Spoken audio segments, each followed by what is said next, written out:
Don Víctor Villanueva, ¿verdad? Un hombre que tiene, ¿verdad?, múltiples facetas. Lo tenemos en la condición de internacionalista, donde vamos a pasar balance acerca de grandes temas de interés y, como siempre, es un hombre de la casa de este tribunal de la tarde. El único tribunal que vengo sin citación previa. Y que siempre sale absuelto totalmente. Y salgo absuelto. Totalmente. Ya son ventaja. Buenas tardes, compañeros. Buenas tardes a toda la audiencia de este tribunal de la tarde. Víctor, dentro, ¿verdad?, de los temas que tenemos en agenda está esta decisión de la ONU de autorizar una fuerza multinacional pues para Haití, para tratar de lograr la paz y el orden.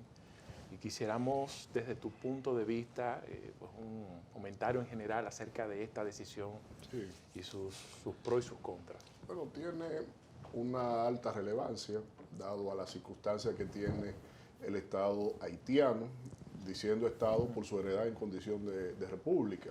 Pero es una resolución que se había exclamado desde hace tiempo. Posteriormente, quien ostenta el poder ejecutivo, el primer ministro de Haití, había solicitado a la comunidad internacional hace poco más de un año ese apoyo de parte de una intervención armada en lo que es la realidad que tiene el Estado haitiano, que está controlado por un grupo de bandas que se han afianzado el dominio de la territorialidad, pero también han excluido el efecto de la autoridad pública. Entonces, esta resolución del Consejo de Seguridad de las Naciones Unidas es el único órgano del mundo facultado, acorde al capítulo 7 de la Carta de las Naciones Unidas, para hacer intervenciones en territorio e imponer inclusive sanciones, que pueden ir sanciones desde económicas hasta bloqueos y otro tipo de contramedidas como organismo internacional, porque así cada Estado que es parte de la ONU, así se adhiere a los efectos de esta carta que implica a cada uno de los miembros. Entonces, una resolución que va centrada, cuando se revisa, aunque el ánimo de toda la realidad misma que tiene Haití está centrada en que se combatan a estas bandas y que más allá del control y la seguridad sobre ese territorio, se busca que Haití tenga una especie de plan, una planificación de perspectiva de futuro, pero en este caso la resolución da el tono de que está centrada esencialmente en garantizar y viabilizar elecciones en este país, porque es el concepto que más repite la resolución misma y que, aunque haya sido aprobada por 13 de los 15 Estados miembros de esta organización y contó con la abstención de todos los estados permanentes como China y Rusia, que si hubiesen votado en contra bloquean la resolución con su poder de veto, en este caso el Consejo de Seguridad no hace ninguna mención en función a cómo restablecer un modelo de viabilidad en términos de la funcionalidad del Estado. Hay que recordar que esta resolución, sometida por Ecuador y Estados Unidos, Ecuador que es miembro no permanente dentro de la cuota que le corresponde a América Latina y el Caribe, que actualmente tiene 2 puestos, está Ecuador y Brasil. En este caso, los proponentes definieron un modelo de un año de gestión de esta misión y que a la vez también está supeditada a una posible extensión de unos meses adicionales, unos 9 meses adicionales, en caso de para afianzar y cumplir con los objetivos. Aquí lo que hay que tener pendiente es lo siguiente, para no extenderme mucho más con esta respuesta. Esta es la tercera misión de la ONU ante este país y ninguna de las predecesoras han dado solución a las realidades mismas que tiene esta nación. De hecho, la anterior, que estaba encabezada por lo que se denominó MINUSTAH, terminó en el año 2017 y más allá de haber traído el cólera a la isla por soldados cascos azules de Nepal, sino también lo que se han denominado los niños cascos azules, fruto de las violaciones de estos efectivos militares en este territorio, la institucionalidad fue tan endeble, sobre todo a efectos graficados después del terremoto de enero del 2010, que en este caso la institucionalidad ha sido la primera víctima después que salió la MINUSTAH y no ha habido un control efectivo sobre esta nación y que, insisto, dentro de los poderes constitutivos de un Estado, la institucionalidad junto con el territorio y la población es elemental, y esto pone en duda inclusive hasta la existencia misma y real de lo que es la concepción de una república en Haití. Víctor, mira, la verdad es que la historia de Haití a veces da pena. En el siglo pasado, entre los años 1911 y 1915, 7 presidentes haitianos en apenas 4 años o fueron asesinados o fueron destituidos. En 4 años, ¿eh?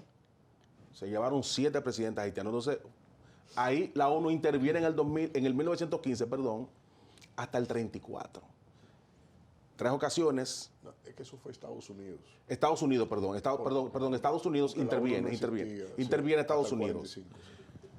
Con una gran inversión de dinero, o sea, han ocurrido 3 intervenciones. De hecho, también intervino Estados Unidos para el tema de la vuelta al poder de Aristide también. Aristide fue destituido, entonces vienen y ponen a Aristide otra vez. En 3 ocasiones ha ocurrido esto y no se ha resuelto nada. ¿Y qué pudiéramos esperar ahora? Bueno, ya eso es una respuesta antropológica con el caso de la realidad de la sociedad haitiana, porque hay que entender que Haití es el primer estado de esclavos libertos y lo hizo en medio del apogeo global. Y el segundo en la región, después de Estados Unidos, el segundo en América. Sí, en este caso sí, pero la élite que impulsó la independencia de los Estados Unidos no era una élite oprimida. Claro. Estaban coloniados, pero no era una élite oprimida. Y en este caso, los haitianos sí estaban oprimidos porque literalmente fueron mercancías, fueron esclavos que trajeron para el trabajo forzoso a la isla. Y en ese caso, las potencias coloniales del momento, esclavistas del momento, no iban a permitir que eso fuera un ejemplo a seguir para las otras colonias esclavistas que tenían a escala planetaria. Y por lo tanto había que bajar la mandarria e imponer un ejemplo, sobre todo porque el problema principal lo iba a suponer el mismo continente africano. Entonces, en este caso, Haití o la etimología de la concepción de Haití nunca han tenido conciencia de democracia ni de Estado. Y eso plantea entonces un problema de que se ve reflejado en cada una de sus constituciones. Ellos han tenido emperadores, han tenido reyes, y eso ha sido porque lo que hicieron fue copiar modelos europeístas. Claro que sí. El modelo francés. Porque no conocían otra concepción de Estado. Y lo que hicieron fue replicar, pero sin la mentalidad. De hecho, impulsaron la creación de una dinastía con Henry Christophe. Entonces, rey. Ya desde ahí te dice que no hay un modelo fruto de la concepción intelectual, como lo fue, por ejemplo, los grandes tratadistas que impulsaron la concepción de los Estados Unidos. Entonces, eso te pone un problema de doble vía, de denominación de origen por ser esclavo y segundo, por no tener conciencia de Estado. Ya a partir de ahí lo que se tiene son intervenciones condicionando su independencia y de dominio de sus riquezas, como lo hizo Estados Unidos, que no fue con placer que fueron a Haití en el 1915. Ellos fueron a dominar sus aduanas para cobrarse su deuda externa. Después de ¿Cómo ocurrió aquí? Que era el modelo con la doctrina Monroe que siempre aplicaban a nuestros países, en donde fueron doctrinas que aún la siguen aplicando con otros métodos, pero al final y al cabo es una práctica que hay que señalar precisamente a esas grandes potencias que rompieron el modelo productivo de un país como este. Y desde este punto de vista, Haití no ha logrado nunca cuajar un modelo correcto hacia el desarrollo. Un simple ejemplo, ahí lo concluyo.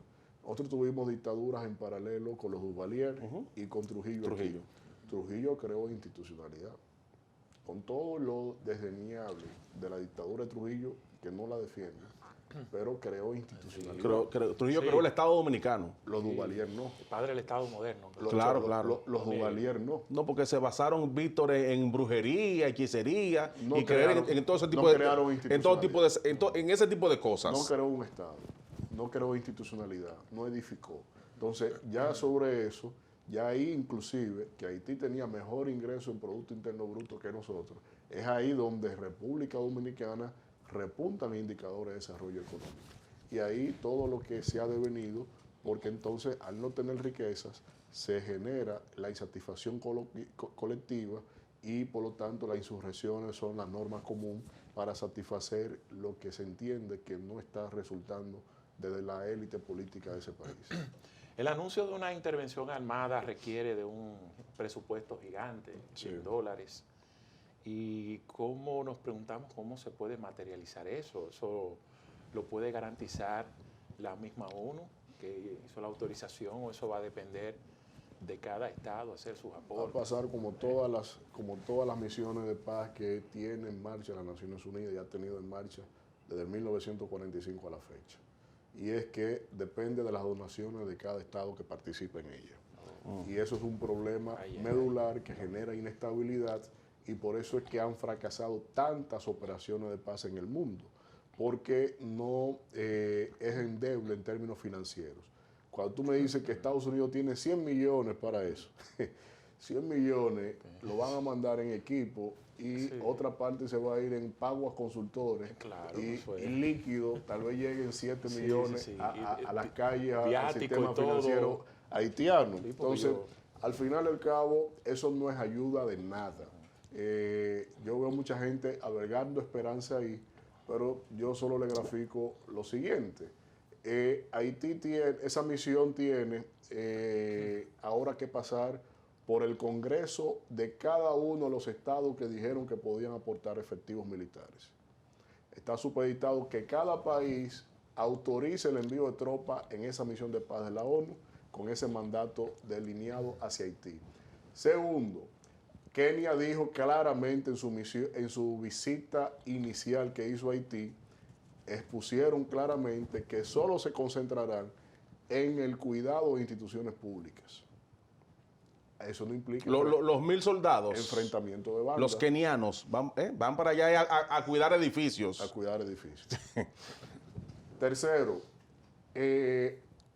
una vez presentes los cascos azules ahí, con los problemas económicos, sociales y de seguridad, ¿qué satisfacción puede dar que haya un efectivo con un casco azul mientras la gente sigue pasando hambre? Sigue teniendo dolencia.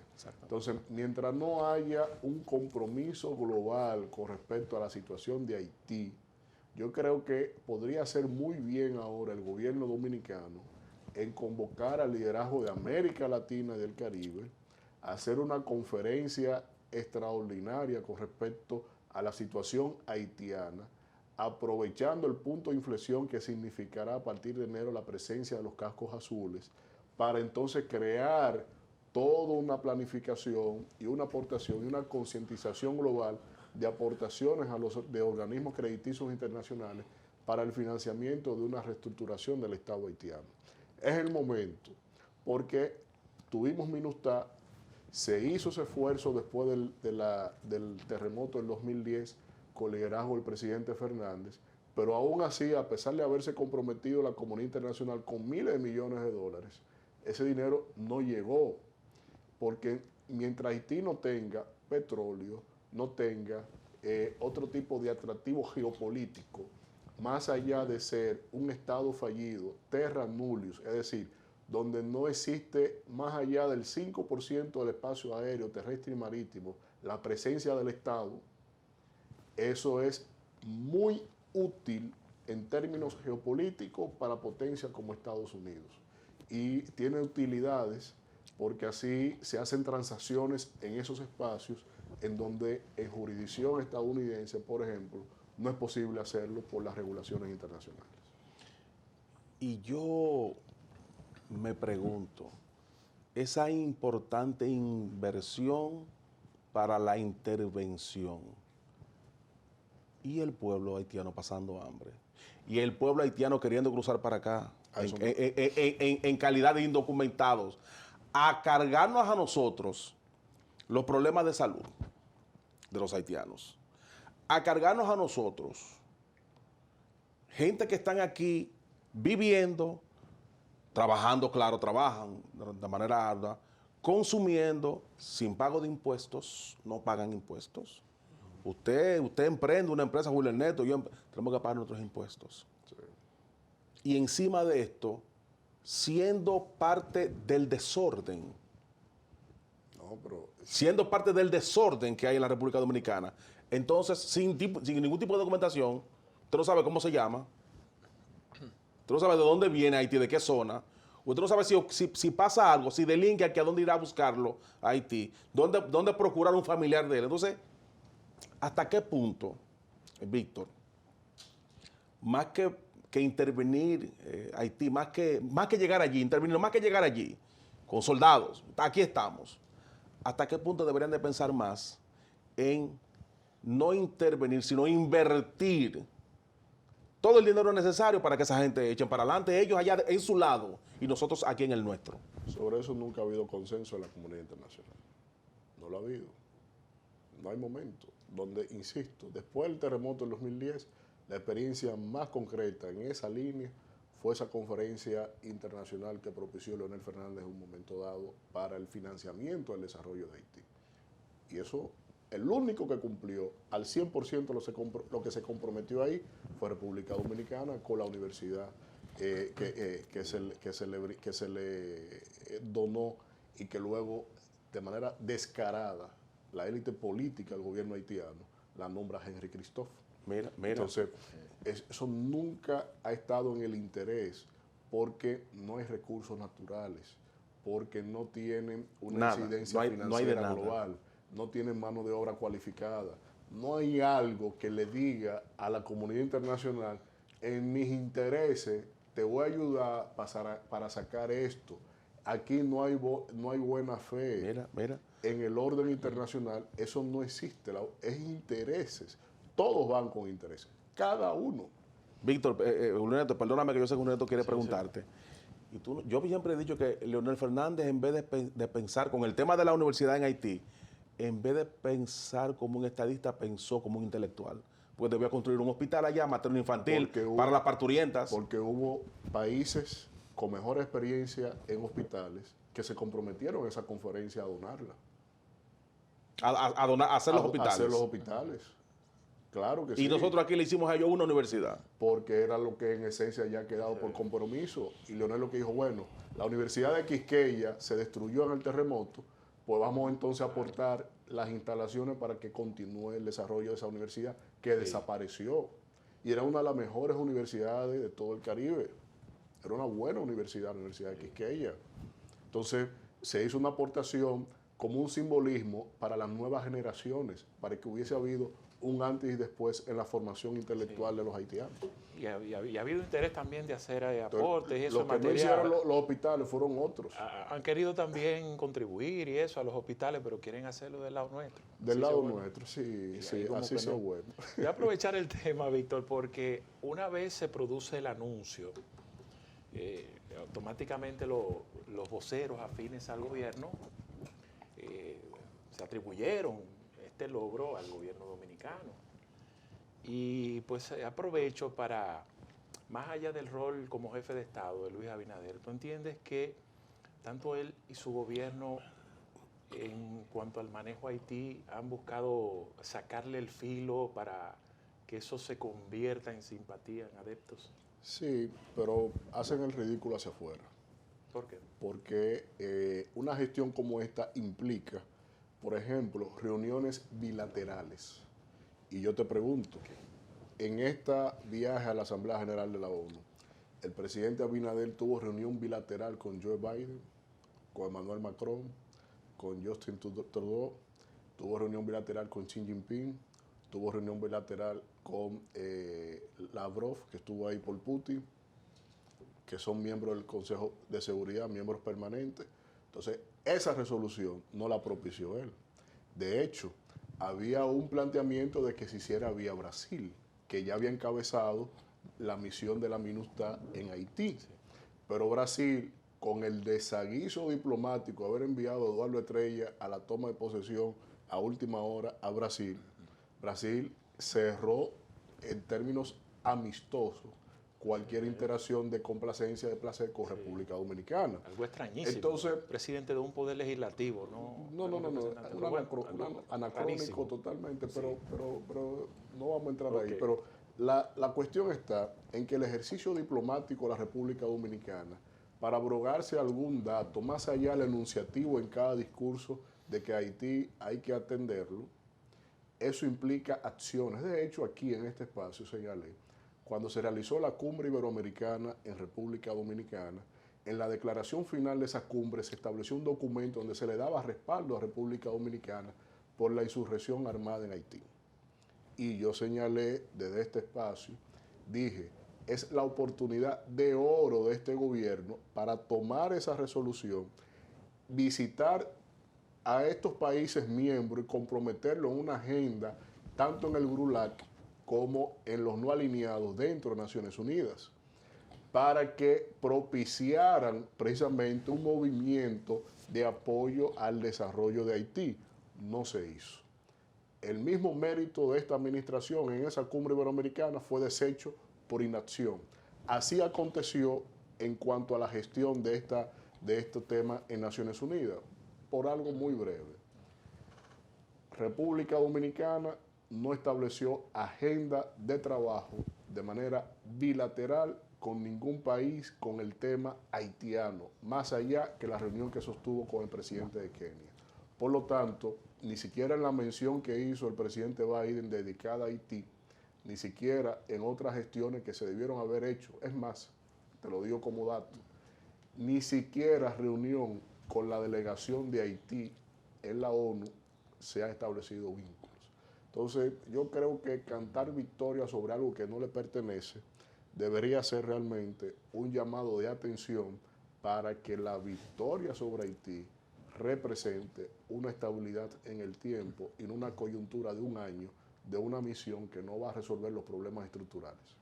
Bueno, Víctor, muchísimas gracias. Según un compañero muy amigo nuestro, no le agradó mucho tu respuesta, esta última, pero Sí. ustedes son hermanos, que es lo más importante. Así, Ustedes no, son muy pero- amigos. pero- Y yo sé que Este programa no es para estar tirando puños. Víctor es mi hermano. Deja eso para el rumbo de la mañana. Víctor es mi hermano. Víctor, gracias hermano por haber venido por aquí. Siempre este es mi casa. Dámele completamente. un beso a las dos damas del rumbo de la mañana, Uno muy poco. a Kimberly y a Damnira Caminero, Uno muy poco. y un abrazo a mis hermanos Elvin Castillo, No, eso se lo Manuel das tú. Cruz y Eso- Alfredo de la eso lo das Cruz. tú cuando tú lo Por ves. favor. Pero el beso se lo doy a cada uno. Sí, uno para Kimberly Tavera y uno para Damnira Caminero, mis grandes amigas. Claro, Mira, claro, sí hay. propiamente. Bueno, señores, vienen ya. ¿Tú no mandas saludos para el rumbo de la mañana a su No, hermano? pero claro, yo eso es todos los días. Permanente. Todos los días, eso es permanente. No hay que saludar. Alfredo me pregunta mucho por ti, Manuel Cruz y Elvin. Sí, señor. ¿Por qué será? Sí. Ah, no lo digo. Bueno, señores, como siempre, agradecidos por la amabilidad de su sintonía. Y aquí, un compromiso, como de costumbre, mañana, de 5 a 6 por Telefuturo, Canal 23. Feliz resto de la tarde.